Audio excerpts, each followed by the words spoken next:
मेरे प्रिय दोस्तों और भक्तों, पिछले 3 वृत्तांतों में मैंने आपको गंगा दशहरे के बारे में बताया है।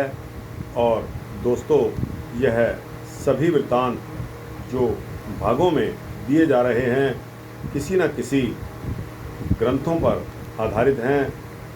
दोस्तों, आज चौथे भाग में आपको बचा हुआ गंगा दशहरा का महात्म बता रहा हूँ। उम्मीद करता हूँ कि आपको अच्छा लगेगा। तो दोस्तों, इसके बारे में यह कथा कही जाती है कि अयोध्या के महाराज सगर के केशनी और सुमति नामक 2 रानियाँ थी। केशनी के एक पुत्र था असमंजस और उसका पुत्र था अंशुमान, और सुमति के पुत्र थे 60,000। राजा सगर ने अश्वमेध यज्ञ किया। देवराज इंद्र ने अश्वमेध का घोड़ा वहाँ से ले जाकर बांध दिया जहाँ कपिल मुनि तप कर रहे थे।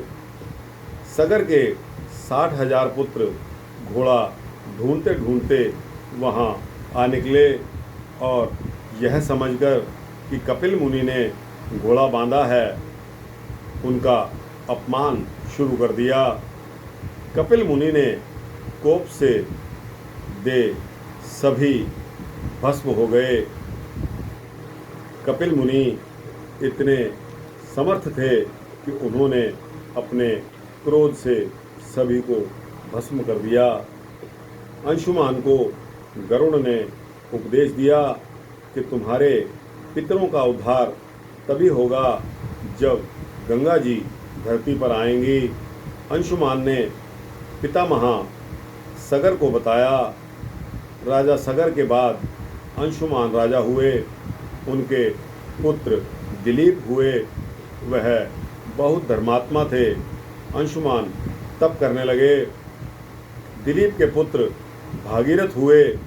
तब राजा दिलीप ने भी पुत्र को राज्य देकर गंगा अवतरण के लिए तप शुरू कर दिया। राजा भागीरथ को संतान नहीं हुई। उन्होंने मंत्रियों को राज्य सौंप दिया और खुद यानी कि स्वयं वह कठोर तप में लग गए।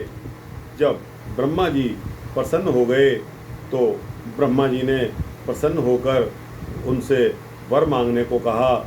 भागीरथ जी ने पितरों के उद्धार के लिए गंगा जी को धरती पर लाने का वर मांग लिया तथा एक पुत्र की याचना की। ब्रह्मा जी ने तथास्तु कहा और कहा कि गंगा के धरती पर आने के वेग से रोक सकने के लिए शिव को प्रसन्न कीजिए। भागीरथ के एक पैर पर खड़े होकर तप करने से शिव प्रसन्न हो गए और अपनी जटा में गंगा को रोकने का उन्होंने वचन दे दिया। तो दोस्तों, यह तो इस कथा का एक पहलू है। इसी प्रकार एक अन्य कथा भी कही जाती है कि जब वामन रूप में भगवान विष्णु राजा बलि से भिक्षा मांगने गए थे तो ब्रह्मा जी ने उनका चरणोदक अपने कमंडल में भर लिया था। वही जल कमंडल से ब्रह्मा ने छोड़ा जो गंगा बन गई। कहते हैं कि गंगा जी को अहंकार था कि मैं महादेव की जटाओं को भेद कर पाताल में चली जाऊंगी, पर शिव जी ने ऐसा जटाजूट फैलाया कि वर्षों तक गंगा वहाँ से निकल नहीं सकी। भागीरथ ने पुनः शिव की आराधना की तो गंगा को उन्होंने जटा से छोड़ दिया। गंगा ने भागीरथ से कहा कि तुम जिधर से रथ पर जाओगे तुम्हारे पीछे पीछे मैं आऊँगी। भागीरथ देश भ्रमण करते हुए अपने पितरों के भस्म स्थान तक गंगा को ले आए। उस जल के पड़ते ही 60,000 सगर पुत्र मनुष्य रूप में आकाशगामी होकर पितृलोक को चले गए। इस दिन 10 फल व जल भरा घट दान करने का विधान है। तो दोस्तों 10 फल और जल से भरा हुआ घट देने का यही विधान है कि दोस्तों इतनी गर्मी के पड़ते हुए लोग गर्मी से अकुला गए हैं और उनको ना तो कुछ खाने को मिल रहा है और ना ही पीने को पानी। तो दोस्तों अगर आप भी ऐसे मौसम में, गर्म मौसम में, जहां टेम्परेचर तापमान 50 डिग्री के आसपास चल रहा हो, वहां पर आपका भी फर्ज बनता है दोस्तों। इंसान के पास बहुत सी शक्तियां हैं कि वह पशुओं और जीवों का ध्यान रखे। आप भी अपनी छतों पर कटोरे में और किसी भी बर्तन में पानी भरकर रख सकते हैं और नित्य प्रति उस पानी को दूषित होने से बचाकर फ्रेश पानी उसमें डालकर जीवों की रक्षा कर सकते हैं। दोस्तों हम आप तो जल मांग लेते हैं और अपने यहाँ ठंडा गरम सभी तरह के उपाय रखते हैं, लेकिन उन जीवों का, उन पशुओं का कौन है जो इस गर्म मौसम में उनको पानी और इस तरह की सुविधाएं दे सके। दोस्तों आपसे जितना हो सके पशुओं की और जीवों पर दया करिए, आपका भी परोपकार होगा, ऊपर वाला अवश्य सुनता है। तो दोस्तों यह वृत्तांत इस प्रकार खत्म होता है कि जो कि बहुत ही करुणामयी स्थिति में आ जाता है। जल के पड़ते ही 60,000 सगर के पुत्र आकाशगामी होकर पितृलोक को चले जाते हैं। तो दोस्तों कितना बड़ा उपकार माँ गंगा ने किया। और दोस्तों यह परंपरा तभी से चली आ रही है कि गंगा का पानी, गंगा तेरा पानी अमृत झरझर बहता जाए। दोस्तों यह भी फिल्म में एक गाना आया है, कितना सुंदर गाना है, कितनी सुंदर इसकी धुन भी है।